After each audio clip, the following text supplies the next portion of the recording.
Here is my delicious creamy recipe for lentils. I started off by cutting 2 onions. I have about a teaspoon of fennel seeds, thyme, cumin, and a little bit of garam masala as well. Then I chopped those up and put some minced garlic in there, about a heaping teaspoon of garlic in the oil as well, with some salt and pepper. And I just rinse my 1.5 cups of my brown lentils.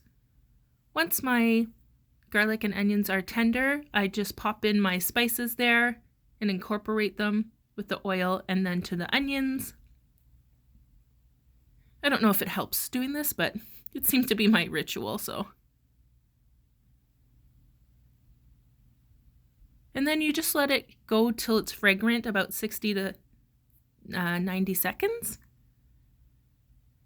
And then you pop in your lentils, and you can put water with the lentils, but to be even more flavorful, I like to use broth. So after you mix it up and get it all incorporated there, you can pop in your broth. I did half a box of it, which was about 3 cups. And then you're going to put it to a boil. And I also put in a big ladle of diced tomatoes. I only had a big can of them, so I didn't want to use all of them. Of course, it'd be too much liquid, too much diced tomatoes, but I put in a big ladle of it. 2 bay leaves for flavor, and I did a dash of dill as well, like a half a teaspoon or a teaspoon of dill. And just put it on covered for about 25 minutes till it's nice and tender, and then it starts to thicken up. Sorry, I kind of fogged up here. It's hard to operate this silly phone.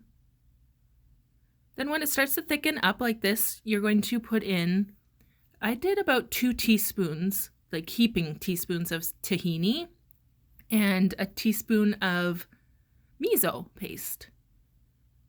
And this is what makes it super creamy and super delicious and flavorful. Like, it is so good.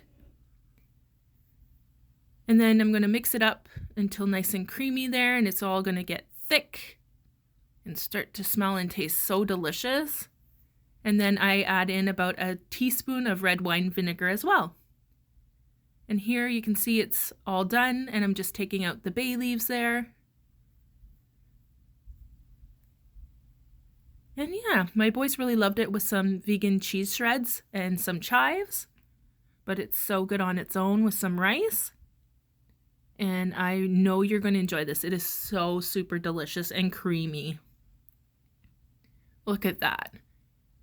Like, I usually make such bland lentil dishes, but this is by far the best I've experimented with. So I hope you really like it.